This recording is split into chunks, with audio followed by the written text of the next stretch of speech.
重量100公斤，更强大的存在数不胜数。第一，恭喜你创造。Halo para pecinta alur cerita Denghua. Gimana nih kabarnya kalian semua? Sudah pasti sehat kan? Oke guys, di video kali ini aku akan membahas alur cerita Denghua berjudul You're a Genius part yang kelima. Buat kalian yang penasaran, gak usah berlama-lama lagi, yuk langsung aja kita gas ke alur ceritanya. Tapi sebelum itu, intro dulu.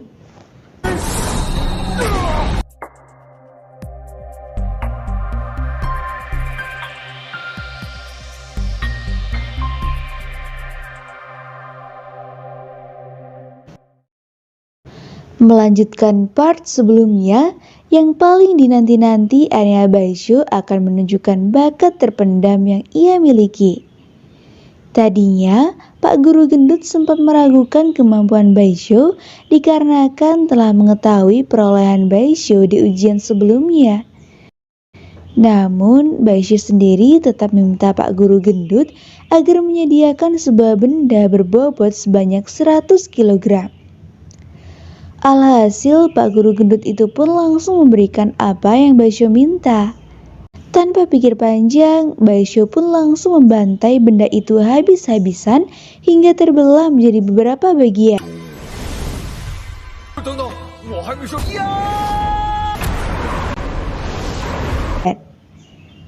Oleh karenanya, hal itu pun justru membuat semua orang di sana merasa terpukau. 之后是下一环，请注意。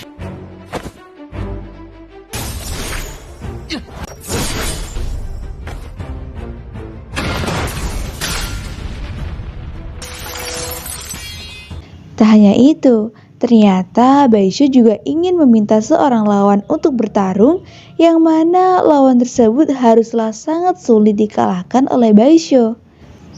Mendengar permintaan Baisho, Guru Gu tengah masih berpikir mengenai siapakah yang akan menjadi lawan Baisho, lantaran orang-orang yang jauh lebih kuat dari Baisho berjumlah sangat banyak.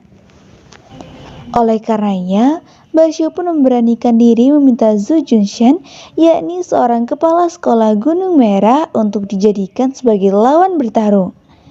Di sisi lain, semua orang di sana pun terkejut mendengar apa yang diminta Baisho. Padahal Zhu Junshan yang saat itu baru saja tiba dengan membuang kulit kuaci yang telah ia makan, tengah merasa sangat tertarik dengan tantangan yang diberikan Baisho. Melihat kedatangannya, Baisho pun langsung mengucapkan terima kasih atas pertolongan yang telah diberikan Zhu Junshan sewaktu di Gua Es. Namun, Zhu Junshan sendiri justru malah mengatakan kalau dirinya tidak butuh ucapan terima kasih. Karena dirinya telah menghapus ingatan Baisho, Zhu Junshan pun langsung mengucapkan permintaan maaf. Mendengar hal tersebut, Kiwi merasa sangat kagum setelah tahu kalau Zhu Junshan terlihat sukarela mengucapkan permintaan maaf kepada Baisho. Namun, Baisho sendiri menyuruhnya agar melupakan kejadian masa lalu dan lebih memilih untuk menantang Zhu Junshan. Karena kekuatan Baisho masih terlampau jauh, Zhu Junshan pun menghadirkan sosok dirinya yang jauh lebih muda.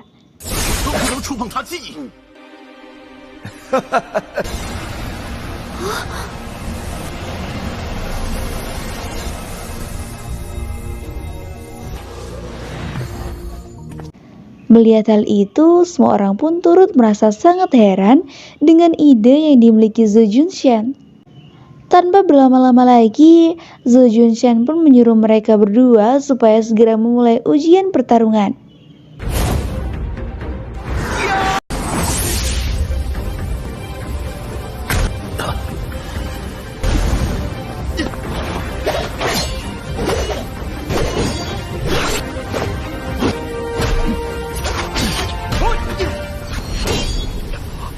Oleh karenanya, formasi sihir Zhu Junshan pun akhirnya mulai meredup dan menghilang.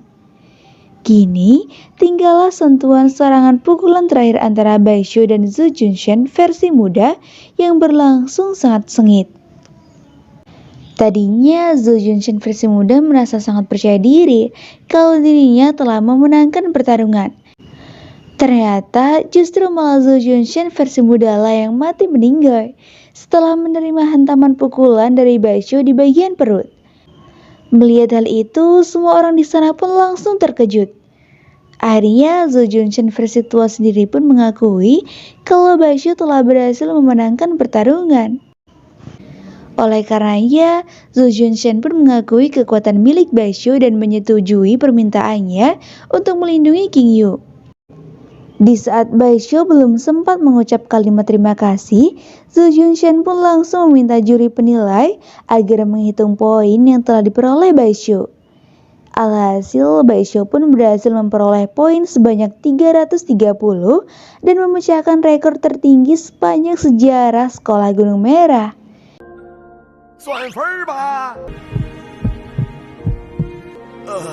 按照这一环的计算后确认，白小本环测。Singkat cerita, di sebuah kamar, kini kita diperlihatkan seorang Pak Guru gendut tengah sedang memeriksa pesan grup WA sembari memakan banyak porsi ayam Kentucky. Sementara itu, Zhou Junshen sendiri tanpa sengaja bertemu dengan King Yu di jalan dengan membawa tablet miliknya. Melihat raut wajah Zhou Junshen yang terlihat bahagia, King Yu pun menanyakan mengenai keberhasilan investasi yang dilakukan Zhou Junshen. Namun ternyata, investasi yang dilakukan Zhou Junshen berakhir kegagalan dan tetap dalam prinsip penghematan. Namun, King Yu justru merasa sangat kesal dengan taruhan yang dilakukan Zhou Junshen di saat dirinya tidak terpilih menjadi juara 1. Alhasil, Zhou Junshen pun menjelaskan sebuah alasan mengapa dirinya memilih Baishu sebagai juara 1, yakni dikarenakan saat ini dirinya telah mendapatkan perbandingan taruhan yang jauh lebih banyak.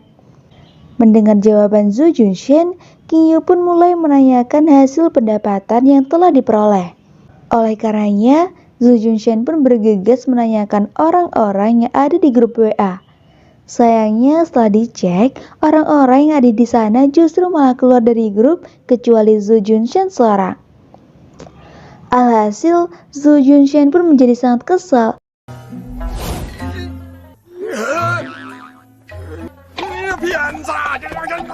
Singkat cerita, di sebuah kantor guru, kita diperlihatkan raut muka Zhou Junshen yang saat itu terlihat sangat galau. Di sisi lain, para guru di sana tengah saling memperebutkan sesuatu tentang siapakah yang cocok untuk menjadi pembimbing Baishu. Seketika, Pak Guru Gendut pun mulai menyela pembicaraan mereka dan mengingatkan akan sebuah tragedi horizon yang terjadi di daerah Gunung Salju, yang mana di wilayah sana juga terdapat King Yu dan Baishu yang memiliki keistimewaan limited edition. Karena para guru di sana masih belum paham, Pak Guru Gendut pun mulai menunjukkan suara rekaman yang berhasil dirinya dapatkan dari grup WA. 插一嘴啊，大家还能让帝国的10万大军前无古人的侵略，又或是残？救命！救命啊！妈妈！ Rupanya dalam rekaman tersebut sangatlah berkaitan dengan Baishu. Oleh karenanya, Pak Guru Gendut dan Guru Cantik itu pun menjadi saling berdebat mengenai keahlian masing-masing, yang mana mereka berdua tengah bermaksud saling memperebutkan Baishu untuk dijadikan sebagai murid. Melihat keributan mereka, Zhou Junshen pun merasa sangat kesal dan menyuruh mereka agar tidak memperebutkan Baishu. Selain itu, Zhou Junshen pun mulai mempertanyakan mengenai kesiapan rencana yang akan disiapkan mereka berdua untuk membimbing Baishu. Setelah itu, Pak Gendut pun langsung beranjak pergi menuju kamarnya. Sesampainya di sana, ia pun tiba-tiba saja diperlihatkan seorang wanita seksi bernama Nono yang saat itu sedang membersihkan ruangan kamar. Tadinya, Pak Gendut sempat mengira kalau dirinya telah salah masuk kamar.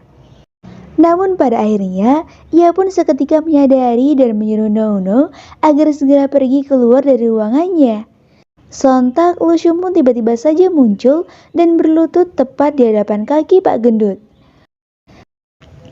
Alhasil, ayah Lucian bernama Lu Bailey dan Nuno pun langsung muncul di hadapan Pak Gendut dengan membawakan sekotak ayam goreng komplit edisi terbatas bermerek Medidi.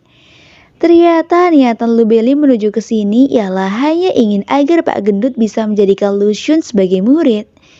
Mendengar hal itu, Pak Guru Gendut pun langsung memakan salah satu ayam goreng dengan membuang sisa tulangnya di lantai. Melihat hal itu, Nono pun seketika menjadi sangat kesal dan sedikit emosi. Di sana, Pak Gendut sempat merasa sangat insecure jikalau dirinya diberi sebuah amanah untuk menjadi pembimbing salah satu murid dari keluarga Lu. Mendengar perkataan Pak Gendut, Lu Bailey pun langsung menjelaskan secara rinci mengenai latar belakang sebenarnya yang dimiliki Lucian. 千年以来，每一个陆家子弟，薰儿很早就觉醒了血脉，当年也是因此退位让贤。救救薰儿吧！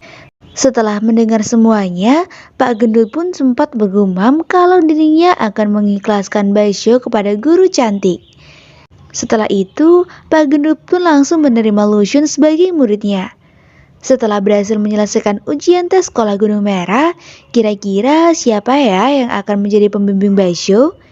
Kalau kalian penasaran dengan kelanjutan alur cerita You're a Genius part selanjutnya, pastikan jangan lupa tekan tombol subscribe untuk notifikasi berikutnya ya.